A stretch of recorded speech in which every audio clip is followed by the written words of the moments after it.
पीते च मधुरं मधुरस्मृतिश्च बुद्धिं प्रबोधय प्रभो मधुबोधशक्तिं विद्यां प्रयच्छ परमां परिभावयामि। कोमलं कूजयन् वेणुं श्यामलोऽयं कुमारकः वेदवेद्यं परं ब्रह्म भासतां हृदये मम। कूजन्तं राम रामेति मधुरं मधुराक्षरम् आरुह्य कविता शाखां वन्दे वाल्मीकिकोकिलं।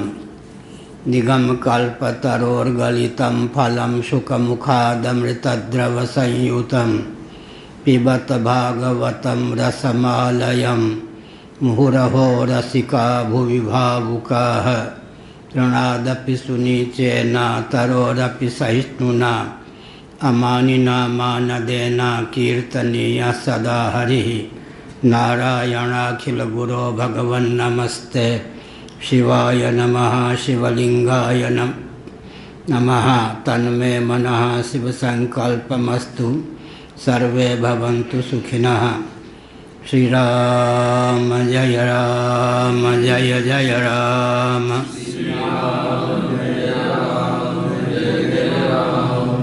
धर्म की अधर्म का प्राणियों में विश्व का गौमाता की गोहत्या भारत सर्वभूत हृदय धर्म सम्राट श्री स्वामी करपात्री जी महाराज की, श्री जगन्नाथ महाप्रभु की, श्री बलभद्र महाप्रभु की, भगवती सुभद्रा देवी की। हर हर महादेव।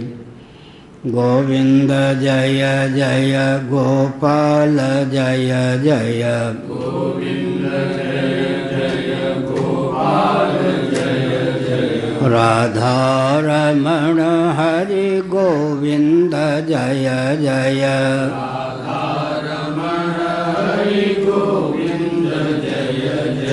श्री कृष्ण गोविंद हरे मुरारे।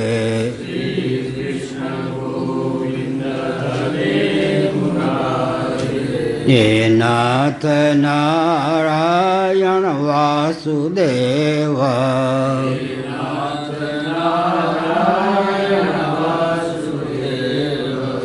गोविंद जय जय गोपाल जय जय गोविंद जय जय गोपाल जय जय राधा रमण हरि गोविंद जय जय राधा रमण हरि गोविंद जय जय श्री वृंदावन विहारी लाल की जय।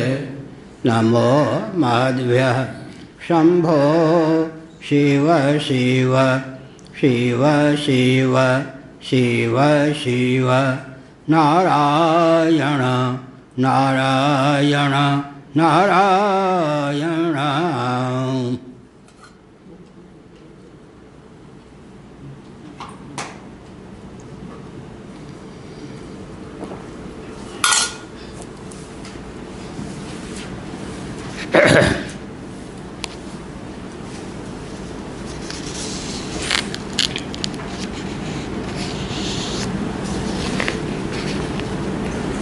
श्रीमद्भागवत सप्तम स्कंध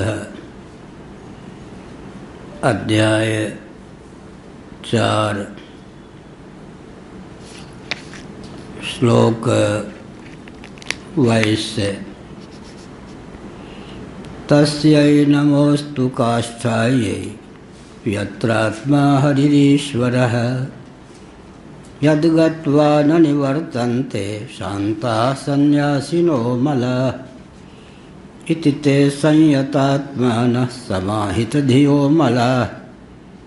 उपतस्थुर्हृषीकेशं विनिद्रा वायुभोजनाः। तेषामाविरभूद्वाणी अरूपा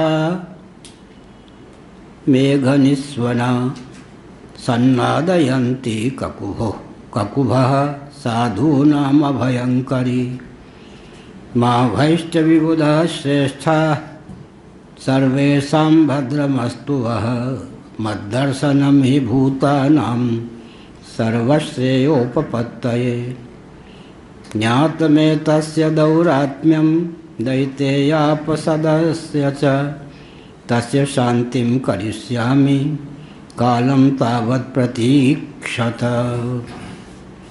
यदा देवेषु वेदेषु गोषु विप्रेषु साधुषु धर्मे मयि च विद्वेषः स वा आशु विनश्यति निर्वैराय प्रशान्ताय स्वसुताय महात्मने प्रहरादाय यदा द्रुह्येत् धरिष्येऽपि वरोर्जितं नारायण।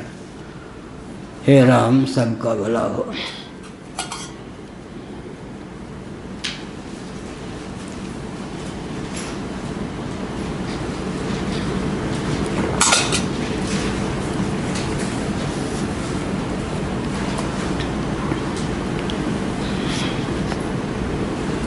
नारायण।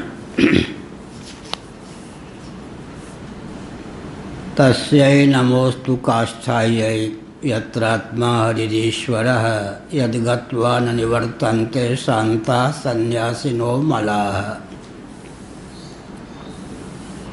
22 देवताओं ने, ऋषियों ने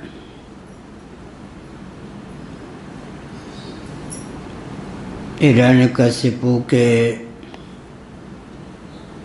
आतंक से व्यथित होकर मन ही मन भगवान का स्मरण किया।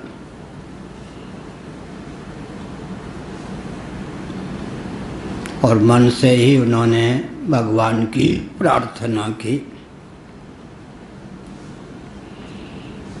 मन में वाक इंद्रिय का सन्निवेश करके उन्होंने भगवान की स्तुति की, भगवान का स्मरण किया।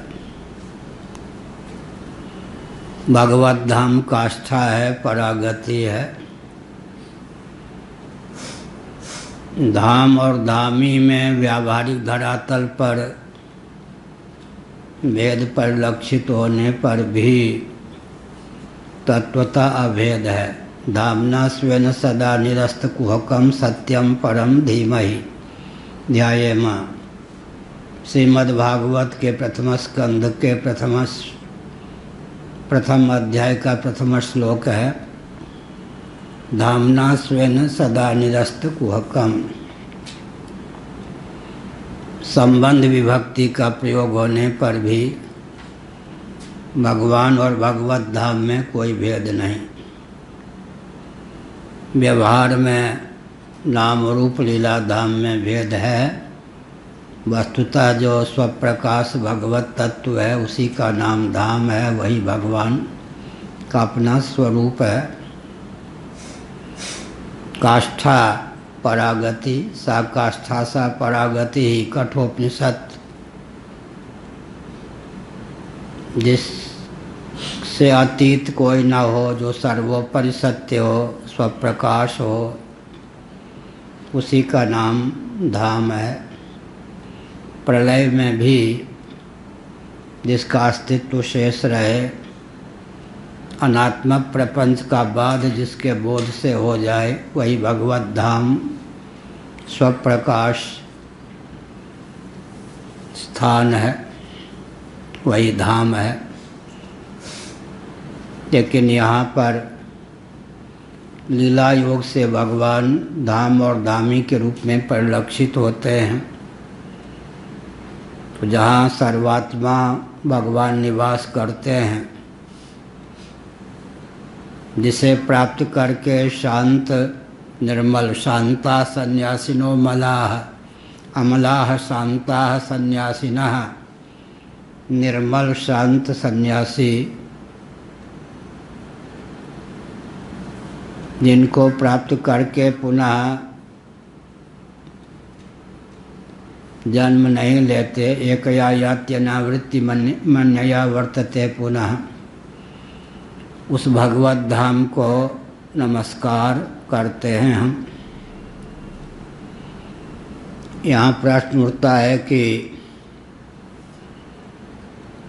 सब देवता एकत्र हुए और मन से ही भगवान की आराधना की या अपने स्थान पर रहकर ही आराधना की।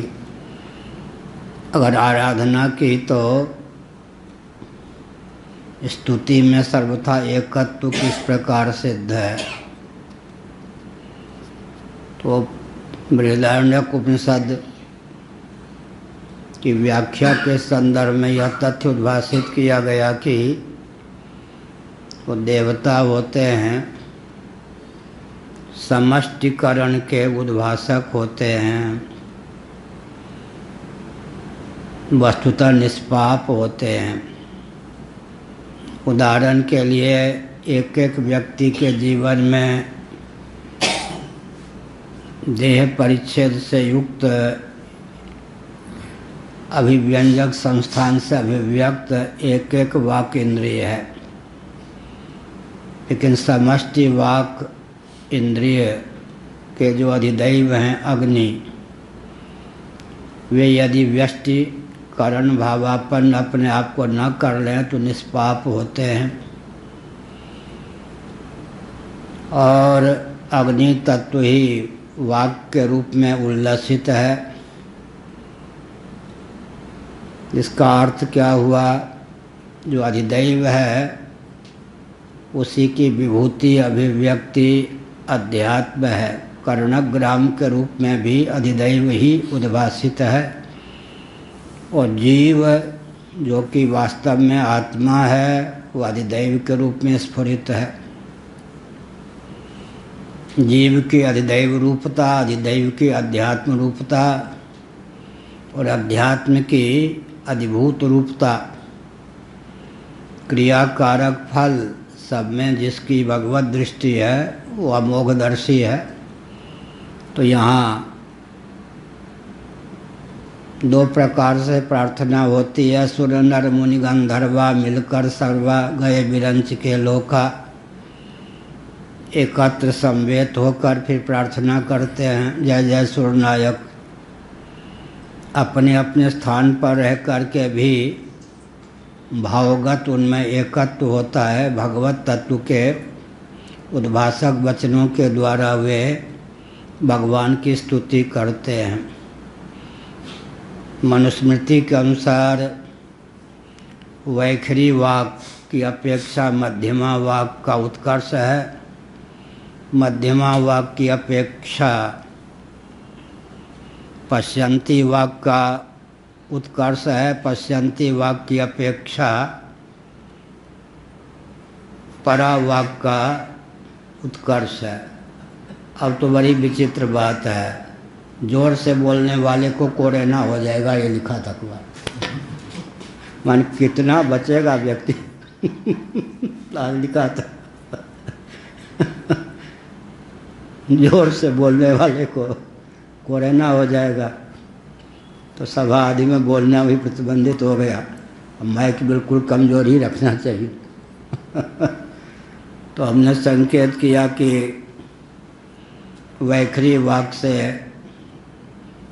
भगवान नाम का कीर्तन होता है, भगवान का यशोगान होता है, उसका भी महत्व है। लेकिन वाक इंद्रिय को मन के साथ मिला देते हैं, मन में सन्निहित कर देते हैं। मनोभावापन्न वाक के द्वारा जो जप होता है, प्रार्थना होती है, उसका बहुत महत्व है। फिर उस मन को बुद्धि में सन्निहित कर देते हैं और मनोनिष्ठ वाक को बुद्धि से तादात्म्यपन्न कर देते हैं। तो पश्यंती कोटि का जप हो जाता है, पश्यंती वाणी से जप होता है और उत्कृष्ट होता है। फिर उस बुद्धि को अव्यक्त भावापन्न कर देते हैं। बुद्धिनिष्ठ वाक इंद्रिय को अव्यक्त के साथ जोड़ देते हैं, अव्यक्त में सन्निहित कर देते हैं। उसके द्वारा जो जप होता है वो परा वाक्य द्वारा जप और उत्कृष्ट मान्य है। सरस्वती रहस्योपनिषद, मनुस्मृति आदि के अनुशीलन से यह तथ्य सिद्ध है। मनोगत वाक्य के द्वारा ही, मन से एकीभूत वाक्य के द्वारा ही देवों ने समष्टि एकत्व को प्राप्त करके समष्टि दृष्टि से अपने एकत्व का बोध प्राप्त करके उसका अनुस्मरण करके भगवान के धाम का चित्रण किया, भगवत धाम के प्रति या भगवत स्वरूप धाम के प्रति अपने आप को प्रपन्न किया। अब यह है कि कांटे से कांटा निकलता है। हिरण्यकशिपु के तप का वर्णन किया गया, उसके प्रभाव का वर्णन भी किया गया। पृथ्वी पर उसका आधिपत्य, जल पर आधिपत्य, अग्नि तेज पर भी उसका वर्चस्व, वायु पर भी वर्चस्व, आकाश पर भी वर्चस्व, नाग, यक्ष, किन्नर, गंधर्व, पितर, देवता सबके नायकों पर भी उसका शासन। इसका मतलब क्या हुआ? इंद्रियाणि पराण्याहु इंद्रियेभ्यः परं मनः मनसस्तु परा बुद्धिः यो बुद्धेः परतस्तु सः। इसका अर्थ है कि भावना में दूषण साप के कारण प्राप्त, लेकिन बोध भी उसका कितना उत्कृष्ट होगा। आत्मा को हम जिस से पर समझेंगे उस पर हमारा आधिपत्य होगा। मनोविज्ञान यह है। बहुत विचित्र बात है, हमारा जो वेदांत प्रस्थान के अनुसार तात्विक स्वरूप है, हमको वहाँ पहुँचना में ही सबसे विलंब की संभावना है। अपना गंतव्य व्यक्ति अपने को बना ले, यह भी बहुत कठिन है। हमको हम तक पहुंचने की आवश्यकता नहीं, पहुंचे हुए हैं। गंतव्य और गंता की एक रूपता हो जाने पर गति की आवश्यकता नहीं होती, लेकिन सर्वोत्कृष्ट होने पर भी हमारी दुर्गति क्यों है? सदा तद्भाव भावितः, जो हमसे अवर हैं उनमें अहमता ममता या सर्वात्म भाव न होना। पहले निषेध मुख से जो हमसे अवर हैं उनमें तादात्म्यपत्ति हमारी असिद्धि है।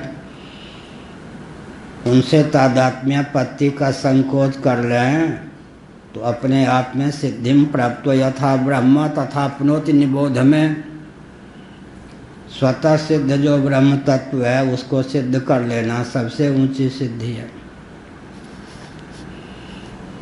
पृथ्वी को सिद्ध कौन कर सकता है, या पृथ्वी के अधिदेव को सिद्ध कौन कर सकता है? पृथ्वी से अतीत जो अपने को समझेगा और तदनुकूल निष्ठा जिसकी परिपुष्ट हो जाएगी वो पृथ्वी का नियामक बन जाएगा। ऐसे ही जल से पारंगत अतीत आत्मा है ही। इस तथ्य को समझकर तेजो भावापन्न होकर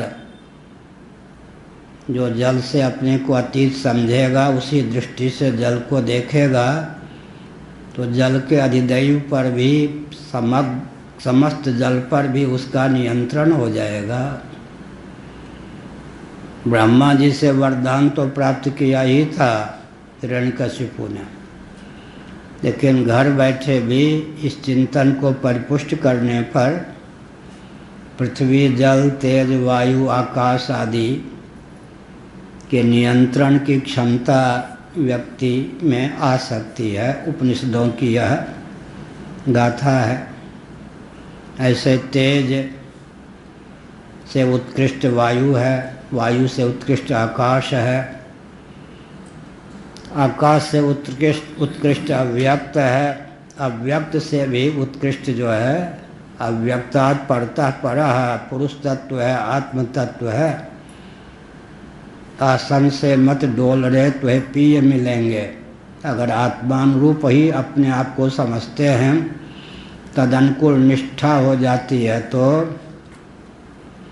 पृथ्वी, पानी, प्रकाश, पवन, आकाश, अव्यक्त, इन सब पर व्यक्ति का नियंत्रण हो जाता है। उसके बाद फिर इन सब की आत्मरूपता व्यक्ति को प्राप्त हो जाती है।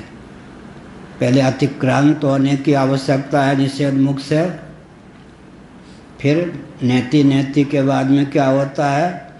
सर्वं खलिदं ब्रह्म। पृथ्वी भी मैं ही, जल भी मैं ही, तेज भी मैं ही, वायु भी मैं ही, आकाश भी मैं ही, अव्यक्त भी मैं ही, और सचमुच में ब्रह्म स्वरूप में, सर्वाधिष्ठान सर्वोपादान में। तो भेद बुद्धि से भी देवताओं ने स्मरण किनका किया? परमात्मा का, जो जीव के जीवन धन है। ममई वांसो जीवलोके जीव भूता सनातन अंशी सदृश हैं, उन परमात्मा का स्मरण किया। बुद्धि से किया, विवेक पूर्वक किया, मनोगत हृदगत वाक्य के द्वारा किया स्मरण, तो तत्काल भगवान तो सर्वत्र हैं, सबके हृदय में हैं। बड़ी विचित्र बात है। गीता 18वें अध्याय, ईश्वर सर्वभूतानां हृदयेऽर्जुन तिष्ठति तमेव शरणं गच्छ सर्वभावेन भारत।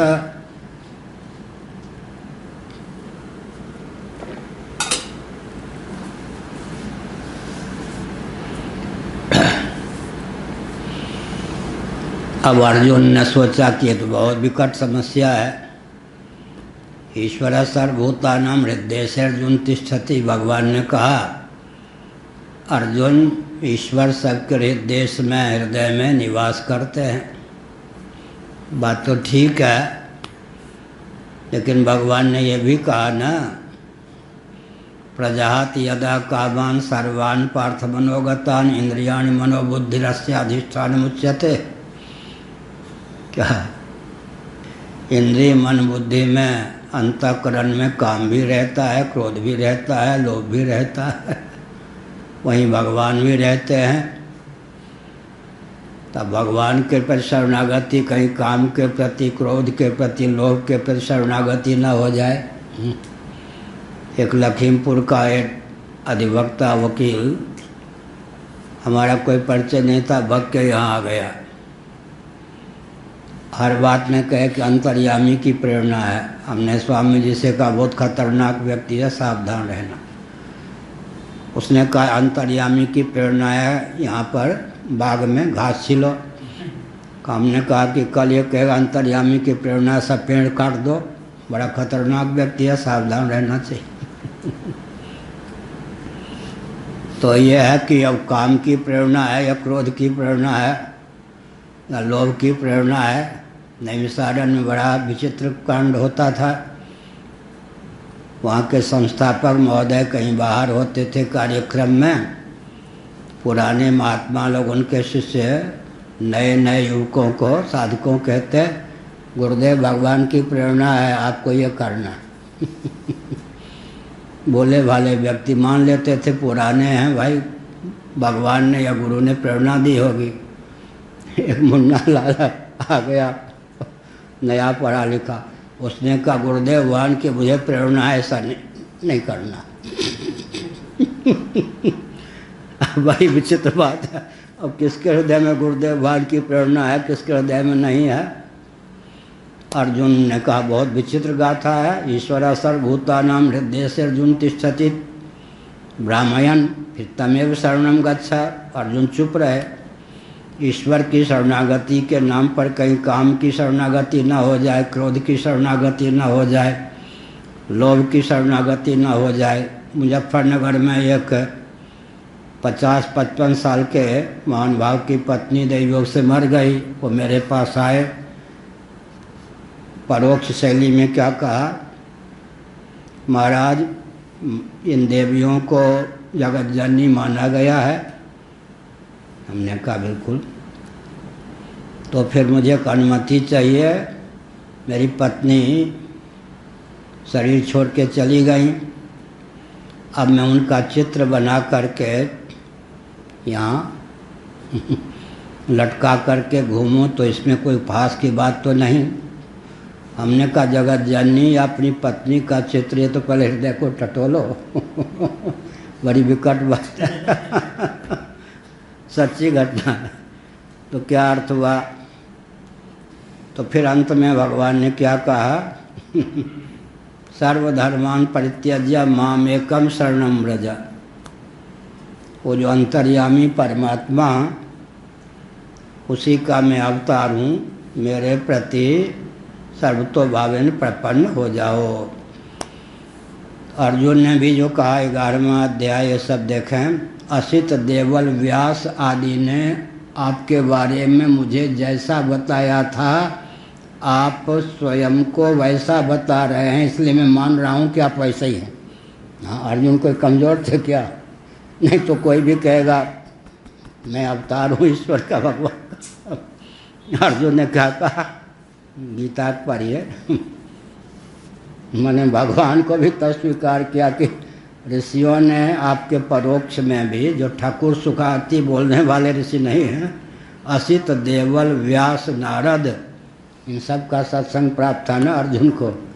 असित, देवल, नारद, व्यास इत्यादि ने आपके संबंध में जो कहा, एतत् सर्वमृतम मन्ये, आप भी अपने बारे में वैसा ही कहते हैं, तो मैं ज्यों के त्यों ऋत सत्य मानता हूँ। क्या केवल डींग हाँकने वाले आप नहीं हैं, वस्तु स्थिति आप ऐसी है। बहुत विचित्र बात। असित, देवल, नारद, व्यास आदि ने। रामचरितमानस में बहुत उत्तम वचन है, सुनो भरत हम झूठ न कहीं। भरद्वाज जी ने कहा, भरत जी मैं झूठ नहीं बोलता। तो आपको झूठ बोलने के तो क्या, प्राप्त अप्राप्त का परिहार या प्राप्त का परिहार, आपसे तो झूठ बोलने की बातें नहीं कहा। नहीं, सुनो भरत हम झूठ न कहीं। अब हेतु दिया, उदासीन हूँ। जो उदासीन नहीं होता वो झूठ बोलता है। फिर आया, फिर भी झूठ बोलने की संभावना तो रह सकती है, उदासीन व्यक्ति भी झूठ बोल सकता है। तापस उदासीन हो, तपस्वी ना हो तो झूठ बोल सकता है अवसर आने पर। फिर हुआ कि ठीक है, कोई उदासीन भी हो, तपस्वी भी हो, तब भी झूठ बोलने की संभावना कहीं न कहीं हो सकती है। वन रही, वन में रहता हूँ, राज दरबार आदि में नहीं रहता। नारद जी ने कहा ना, कल आया ना, बीड़ा लेकर हिरण्यकशिपु के दरबार में मैं भी पहुँच जाता था। हिरण्यकशिपु हाँ जय जय हाँ।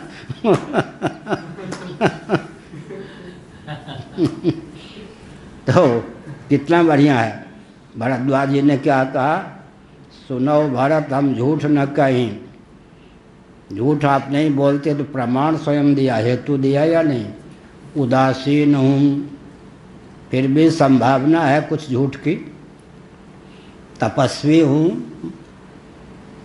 देह, इंद्रिय, प्राण, अंतःकरण पर नियंत्रण है, और नियंत्रित व्यक्ति झूठ बोल ही देता उदासीन होने पर भी स्वभाव बस। उदासीन, तापस, वन रही, राज दरबार का पंडित नहीं हूँ, दरबारी नहीं हूँ, तो फिर वन में निवास करता हूँ। न उधो का लेना न माधो का देना, तो यह है।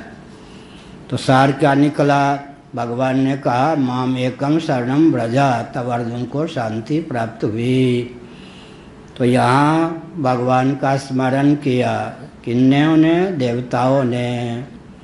क्या स्मरण किया, आप स्वप्रकाश काष्ठा पराकाष्ठा धाम स्वरूप हैं। आपका नमस्कार, आपके प्रति हम प्रपन्न होते हैं। आप किनके हैं? यहाँ भी है, शांता अमलाः सन्यासिनः। जिस धाम को शांत निर्मल, निर्मल और शांत, निर्मल पहले बोलेंगे तब शांत बाद में कहेंगे तो क्या अर्थ होगा? मल विक्षेप से रहित। और सन्यासिनः, संन्यास माने सम्यक न्यास, उससे संपन्न आवरण। बढ़िया न, तीनों शब्द कितने बढ़िया। शांताः सन्यासिनः अमलाः, अमलाः पाठक्रम से अर्थक्रम बलवान होता है। अमलाः शांताः सन्यासिनः यदि गत्वा न निवर्तन्ते। यह कहा, इसका अर्थ है मल विक्षेप आवरण से रहित जो मनीषी हैं वे जिस धाम को प्राप्त होते हैं, वो जो काष्ठा है, सर्वोपरि स्थिति है, तस्यै नमः अस्तु, उसके लिए नमस्कार। नमस्कार किसको किया? मल विक्षेप आवरण रहित मनीषी सन्यासियों का जो गंतव्य है और जिसको प्राप्त करके आत्मभाव से प्राप्त करके व्यक्ति च्युत नहीं होता, उत्क्रमण पुनर्भव से विहीन जो पद है उसे नमस्कार है। नमस्कार, नमः, नमः, नमन का अर्थ क्या होता है? अहमता का त्याग करके व्यक्ति नमन कर सकता है। नमः कहने से अहमता का समर्पण हो ही जाता है, त्याग हो ही जाता है। और आत्मबुद्धि से, आत्मीय बुद्धि से दो प्रकार से नमन की प्रक्रिया चलती है। आत्मीय समझकर और आत्मा स्वरूप समझकर। भेद बुद्धि हो तो आत्मीय समझकर, अन्यथा आत्मा स्वरूप समझकर। फिर नमन क्या होगा? नमन माने तद्रूप होकर आत्मानुभूति, आत्मस्मरण, तदनुरूप आत्मा को समझना, तद्रूप में स्वयं को ही प्रतिष्ठित मानना। ये नमन के दोनों अर्थ होते हैं। घटाकाश, महाकाश को नमन करे तो इसका अर्थ क्या है? घटगत, घट को लेकर जो परिच्छिन्नता का विभ्रम है उसका परित्याग कर दे, यही ना। यह हुआ 23वां। इति ते संयतात्मानः समाहित धियो मलाः। फिर अमलाः आया। उपतस्थुर ऋषिकेशं विनिद्रा वायुभोजनाः। 23वां श्लोक। विनिद्रा वायुभोजनाः, बहुत बढ़िया। विनिद्र गुडाकेश हो गए, निद्रा का त्याग किया, तमोगुण पर विजय प्राप्त किया। वायुभोजनाः, वायुभक्ष। वायुभक्ष का अर्थ क्या हुआ? अन्न जल छोड़कर बाहर से भी तप किया, इंद्रियों का संयम किया, मन को समाहित किया, अन्न जल और निद्रा का त्याग कर दिया, रजोगुण तमोगुण पर विजय प्राप्त कर लिया, अभिप्राय है। फिर कहीं लय ना हो जाए इसलिए अमलाह कहा। लय विक्षेप दोनों से विनिर्मुक्त होकर उन्होंने हृदय से भगवान की आराधना की। उपतस्थु ऋषिकेशम, ऋषिकेश, ऋषिकेश देहेंद्रीय प्राणांतःकरण के नियामक परमात्मा ऋषिकेश, उसी का अपभ्रंश हो गया ऋषिकेश। ऋषिकेश का अपभ्रंश है ऋषिकेश। देहेंद्रीय प्राणांतःकरण के नियामक जो भगवान हैं उनकी आराधना की। इसका अर्थ है केवल जवानी जमा खर्च नहीं, पहले तो हृदय से स्मरण किया भगवत धाम का, तो क्या हुआ, मन और वाणी दोनों को एकीभूत करके स्मरण किया। अब शरीर को भी संयत कर किया, निद्रा का त्याग, तो लय से अपने आप को रहित कर दिया, और अन्न जल वायु भक्ष हो गए, केवल वायु के बल पर जीवन यापन किया। अन्न की अपेक्षा जल, जल की अपेक्षा तेज, तेज की अपेक्षा वायु का उत्कर्ष है, वायु भक्ष हो गए। घ्राण भक्ष होते हैं कौन, देवता। वहाँ सत्संग भवन में प्रवचन हो रहा था, श्रीमद् भागवत पर ही हो रहा होगा। एक सुबोध गिरी या कौन है, उन दिनों का नाम कुछ और था, बंगाल से आते थे, राजस्थान परंपरा के। हमारे मुंह से निकला कि देवता घ्राण भक्ष होते हैं।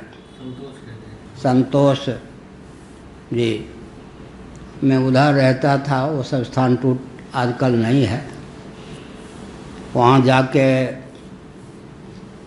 वो आरएसएस वाले थे और एमए पास, अनाथ बालक के समान रोने लगे, मेरा जीवन आपने बर्बाद कर दिया, नष्ट कर दिया। इतना विलाप किया कि हमें हुआ क्या अपराध हो गया मुझसे। मैंने कहा देखो, तुम तो बंगाल के संत के शिष्य हो, उन्होंने मेरे पास पढ़ने के लिए भेजा है, वो जाने मैंने तो तुम्हारा घर छुड़ाया नहीं। तुम विवेक पूर्वक घर छोड़ के उनके पास आए, उन्होंने प्रेरणा दी, मेरे पास पढ़ने आए हो। मुझसे क्या अपराध बना कि रो रहे हो अनाथ बालक के समान। 40-45 साल का था उस समय वो व्यक्ति। कौन से व्यक्ति कब बाल गोपाल भाव से दूर होगा। कोई 70 वर्ष में बाल भाव करता है, किसी का 70 वर्ष में, 60 वर्ष में, किसी का जीवन भर बाल कांड ही चलता रहता है। केवल आयु के आधार पर तो निर्णय करना बड़ा खतरनाक है। तो अंत में क्या कहा आपने, कहा घ्राण भक्ष देवता होते हैं, इससे बढ़कर गाली क्या होगी। तो हमने कहा ये तो घ्राण भक्ष होते हैं देवता, सूंघ कर ही तृप्त हो जाते हैं, शास्त्र की बात है, ये भी गाली है, कोई माँ बहन की गाली है ये। हमने सोचा तो छा जाएगा, आरएसएस का है, हमने जोर से कहा क्या गाली है, नहीं तो छा जाता। आरएसएस ठहरा उसके चाचा वोचा साहब आरएसएस, बढ़िया बात है, मोहन भागवत सुन ही रहे होंगे। हमने कहा मैंने जीवन क्या बर्बाद किया भाई, घ्राण भक्ष देवता होते हैं, कोई माँ बहन की गाली है। तो क्या कहा, हम राजस्थान परंपरा के हैं। हमने कहा रहो, राजस्थान में गाली है क्या। अरे देवता घ्राण भक्ष होते ही हैं, तभी तो लोभी व्यक्ति भी भगवान को भेंट करता है अन्न आदि। अगर उसे समझ में आ जाए कम से कम 3/4 ले लेंगे, आधा ले लेंगे, तो भोग लगाने छोड़ दे व्यक्ति। घ्राण भक्ष देवता हैं। हम राजस्थान के व्यक्ति हैं, पापड़ आपके अनुसार तो पापड़ रख दे मेरे सामने तो सूंघ करके हमको तृप्त हो जाना चाहिए, भूखे मारने चाहते आप हमको, ऐसा बोलने लगा पापड़ को सूंघ के। हमने कहा रे राम एमए पास है दर्शन से, 40-45 साल की आयु है, बुद्धि तो अभी बच्चों जैसी है, ये भी कोई गाली हुई। तो हमने सोचा ये तो बिल्कुल हमको तंग कर देगा, तो हमने जोर से कहा भले आदमी, पापड़ के लिए तुम पापड़ खाने से छूट न जाए, दांत से कट कट करेंगे, पेट में जाएगा, केवल सूंघ करके काम चल जाएगा। खीर हमको दे दीजिए, केवल सूंघ के काम चल जाएगा। पापड़ के लिए तुम ब्रह्म विद्या का परित्याग कर रहे हो। पापड़ के लिए, तो अब बताओ तुमको स्वर्ग कहीं दिखाई पड़े तो भगवान का कभी स्मरण करोगे। हमने खूब डांटा, फिर अब हम सुनाते हैं तुम वही हो ना, तो हंसने लगता है। अब कुछ अकल आई है, कुछ इस बार चौमासे में नहीं आ पाए कोरोना के कारण, तो क्या अर्थ हुआ। यहाँ पर यह विचित्र बात है कि मन को समाहित किया, वाक इंद्रिय को सन्निहित कर दिया किसमें? मन में। मनोगत वाक से भगवान की आराधना की, धाम की आराधना की, धाम के प्रति अपने आप को समर्पित किया, नमस्कार किया। लेकिन शरीर का भी तप चाहिए ना, इसलिए क्या किया बाद में? यह निद्रा का त्याग किया। निद्रा, ये जो आसन, प्राणायाम, प्रत्याहार, धारणा, ध्यान, समाधि, सबका रहस्य क्या है? लय विक्षेप से दूर रखिए। आसन का विनियोग लय विक्षेप में न हो, प्राणायाम का विनियोग लय विक्षेप में न हो, प्रत्याहार का विनियोग लय विक्षेप में न हो, धारणा का विनियोग लय विक्षेप में न हो, ध्यान का विनियोग लय विक्षेप में न हो, समाधि के नाम पर लय विक्षेप न पले। ऐसा लय विक्षेप, मन तमोगुण में, अज्ञान में विलीन न हो जाए। लय, विशुद्ध सत्व में लीन हो जाए समाधि, अज्ञान या तमोगुण में लीन न हो जाए लय, और मनोराज्य की प्रगल्भता न हो जाए विक्षेप। जब बाहर से मन को हटाते हैं तो अंदर जो मनोगत जो वासना संस्कार उभर उभर के आने लगते हैं। महाभारत शांति पर्व में यह जो विक्षेप है मनोगत, ये यह योग मार्ग में सफलता का द्योतक है या असफलता का? सफलता का द्योतक। उल्टा लगता होगा। कमरे में झाड़ू पोछा महीनों से ना कोई दे तो धूल जम जाएगी या नहीं? जब व्यक्ति झाड़ू पोछा लगाने लगेगा तो धूल उड़ेगी, नाक के माध्यम से अंदर जाने का, आँख में घुसने का प्रयास करेगी। तो ये जो धूल जमी हुई थी उसका उभरना, यह सफलता है या असफलता? सफलता है। अब झाड़ू देने की एक विचित्र गाथा है, हम लोग खूब देते रहे। वहाँ पानी लुढ़का दीजिए, तब क्या होगा? झाड़ू देने पर क्या होगा? नाक, आँख में धूल जाने से बच जाएगी। फिर नारियल के उससे क्या कीजिए, वो धूल जमे हुए पानी को बहाइए।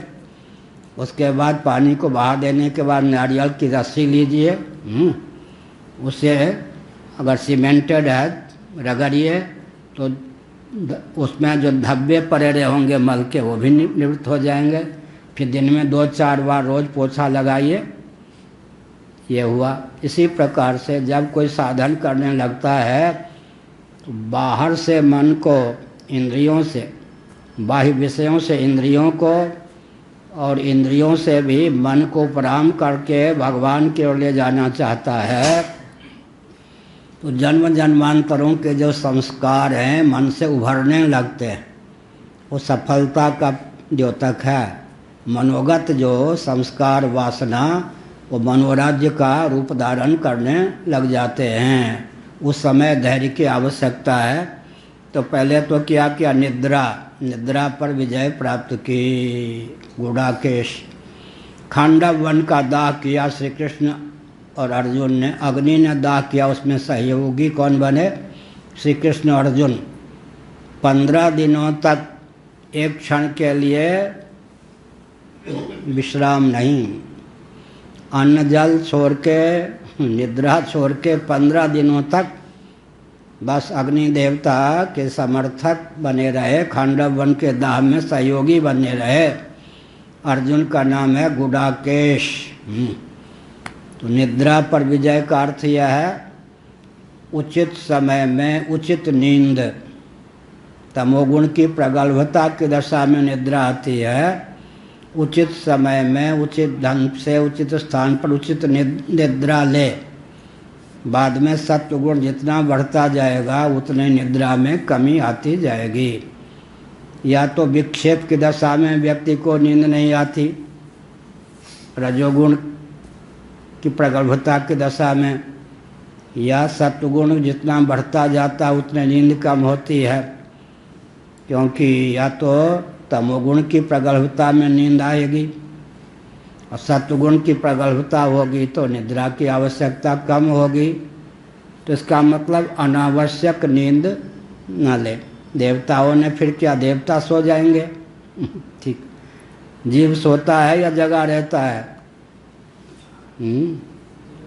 जगा रहता है धीरे से। जागृत का दृष्टा जीव है या नहीं, साक्षी? स्वप्न का, सुसुप्ति का? इंद्रियां सोती हैं या आत्मदेव सोता है? इंद्रियां सोती हैं। मन सोता है या आत्मदेव सोता है? बुद्धि सोती है या आत्मदेव सोता है? चित्त अहंकार सोते हैं या आत्मदेव? आत्मा तक तो नींद की पहुंच नहीं है ना। नींद की पहुंच आत्मा तक हो तो निद्रा के साक्षी आत्मा कैसे हो? हम लोग कभी सोते हैं? नहीं सोते।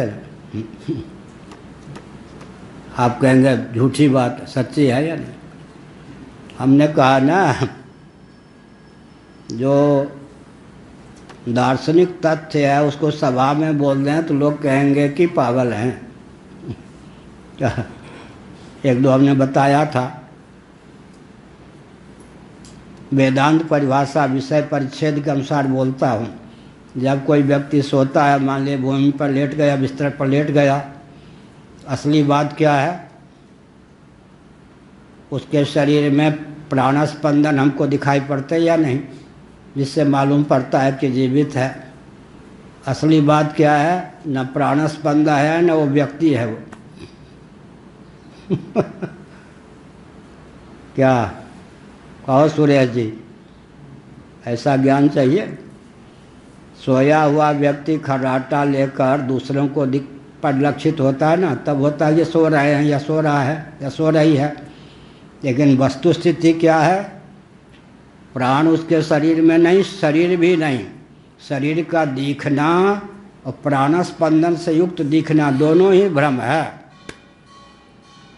वेदांत प्रसन्न के अनुसार। लेकिन ये सब सार्वजनिक सभा में अगर कह देंगे तो लोग लाठी गोली लेकर मारने दौड़ेंगे या कहेंगे कि पागल हो गए। जो तथ्य हम लोग जानते हैं वो सभा में कह दें तो विप्लव हो जाए क्या? अच्छा अब कल्पना करो, 5 घंटे तक किसी शादीशुदा महिला को, विवाहिता महिला को पति की याद नहीं आई तो 5 घंटे तक विधवा बनी रही। जब याद आ गई तभी सधवा हुई। 5 घंटे तक किसी विवाहित व्यक्ति को पत्नी की याद नहीं आई, तब तक अविवाहित ही रहा। अब ये सब बोलोगे तो लोग लाठी लेके मारने दौड़ेंगे या नहीं? लेकिन बात सच्ची है या नहीं? उदाहरण देता हूँ। जा रहे थे, एक रस्सी वहाँ पर ही थी, मंद अंधकार में सर्प दिखाई पड़ी। अरे वो सर्प लेटा हुआ है, हमारा क्या बिगाड़ता, अपना चले गए। लौट के आए 2 घंटे के बाद, तब से यह सर्प यहीं लेटा हुआ है। ठीक है, तो तब से सर्प वहीं लेटा हुआ है। जब रस्सी में सर्प बुद्धि हुई तभी वो सर्प उत्पन्न हुआ या नहीं? फिर जब रस्सी में सर्प बुद्धि हुई तभी वह सर्प उत्पन्न हुआ या नहीं? या 5 घंटे से वहीं था? दिखाई पड़ते समय भी नहीं था तो 5 घंटे से कहाँ रहे होगा? तो सारे तथ्य हम लोग सिद्ध कर सकते हैं, लेकिन ये इतना ऊंचा ज्ञान है कि जहाँ कहीं बोलने पर लोग विक्षिप्त या पागल ही कह देंगे। इसीलिए कहा तो केवल जवानी जमा खर्च ना हो जाए, इसलिए निद्रा का त्याग किया। विनिद्र हो गए, वायु भोजना, वायुभक्ष हो गए, घ्राण भक्ष नहीं, वायुभक्ष हो गए। सर्प जो है वायुभक्ष होता है या नहीं? सर्प वायु का भक्षण करके और चकोर अंगार का भक्षण करके बहुत से ऐसे प्राणी हैं जो जल का भक्षण करके, बहुत से ऐसे प्राणी हैं जो केवल अन्न का भक्षण करके पंचीकरण की प्रक्रिया के अनुसार एक में शेष 4 हैं। इसलिए निसर्ग सिद्ध योग्यता होती है, एक के सेवन से शेष 4 की प्राप्ति भी हो जाती है। भगवान शंकराचार्य ने उदाहरण दिया त्रिविधकरण को लेकर छांदोग्य श्रुति के भाष्य में। दूध, घी आदि जो हैं तेजस प्राय पदार्थ, जिनको सुलभ नहीं होते, रेगिस्तान आदि में जो चींटी चींटे हैं उनको भी वाक इंद्री प्राप्त है या नहीं? और जल पीने के लिए महीनों नहीं मिलता फिर भी प्राण स्पंदन होता है या नहीं? अन्न उनको प्राप्त नहीं होता फिर भी मन काम देता है या नहीं? तो योनिगत निसर्ग सिद्ध योग्यता के बल पर अपने अनुकूल आहार प्राप्त कर लेने पर शेष भूतों की पूर्ति हो जाती है।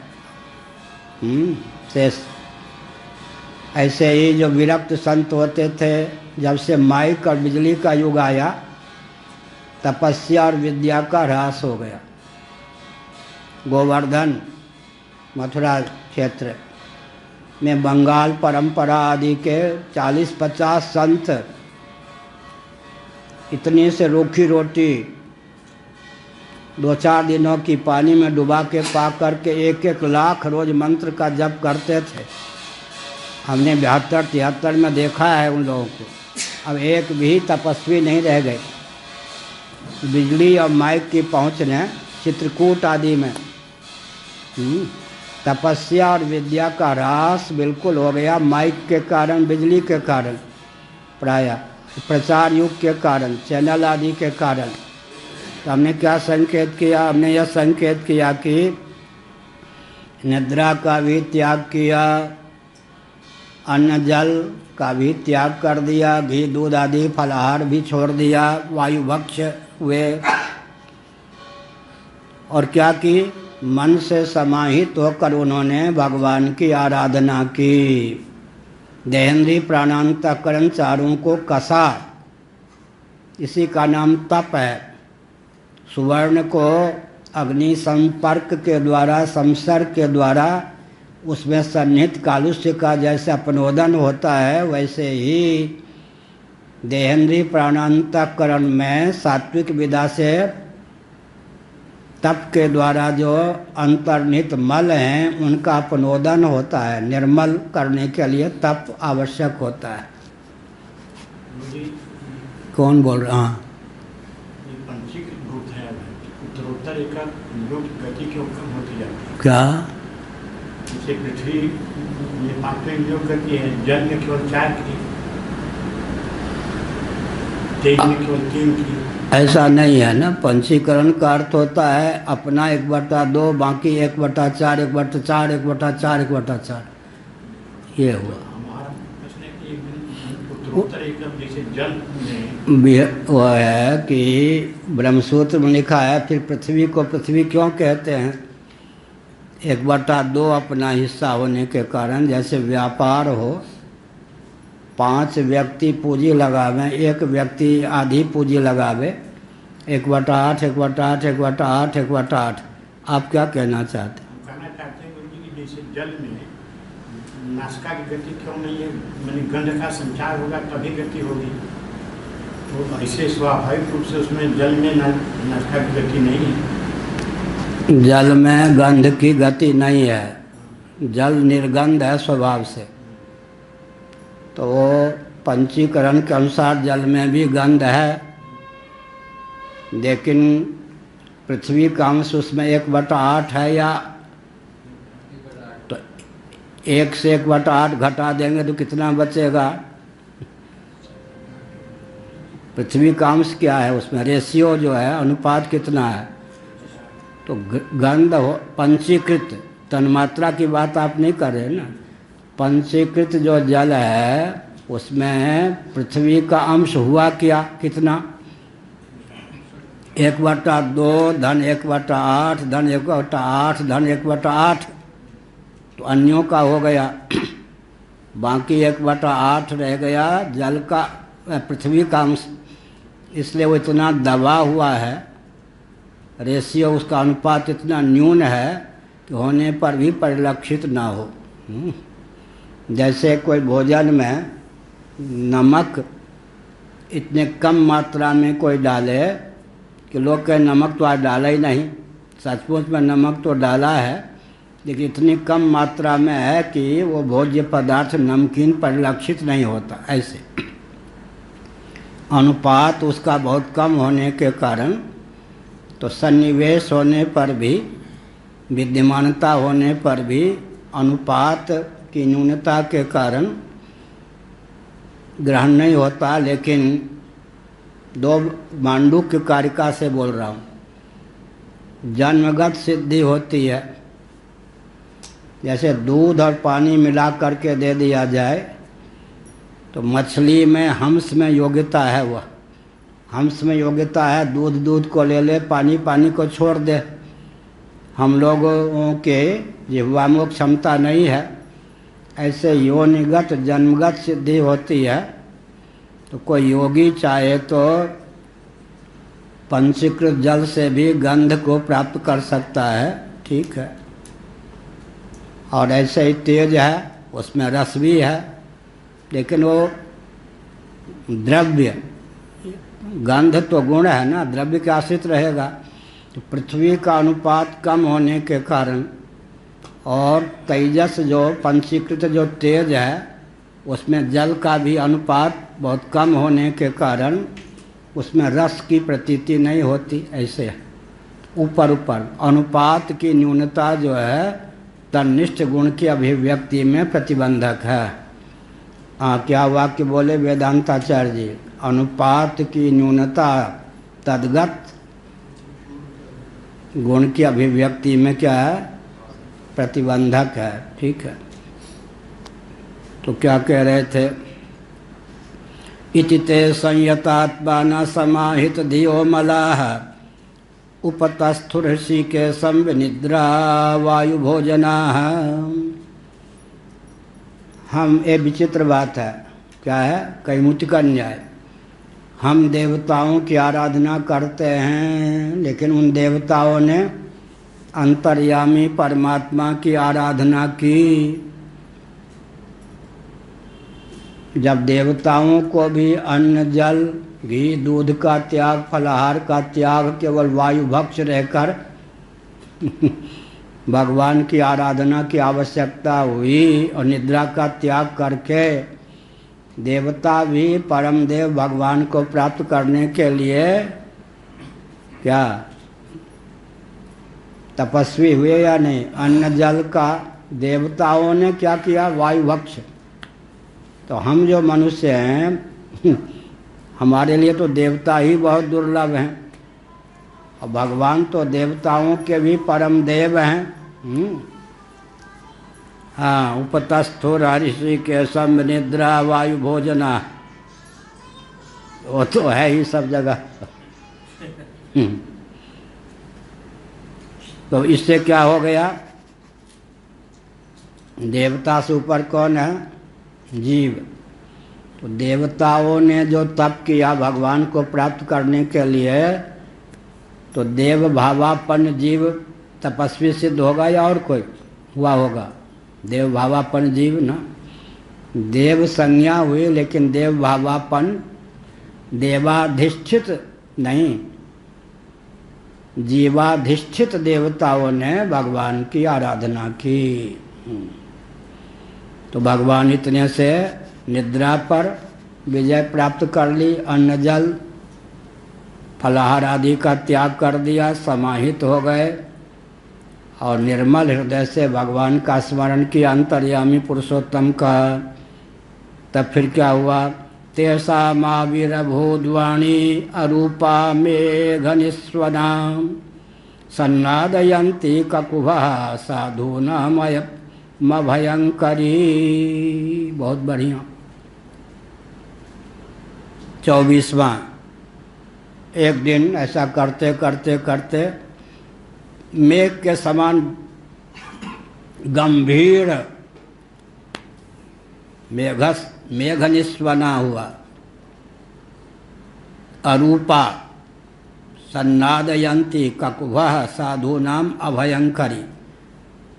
मेघ स्वर में, गंभीर स्वर में भगवान की वाणी उन्हें सुनाई पड़ी, आकाशवाणी गंभीर वाणी।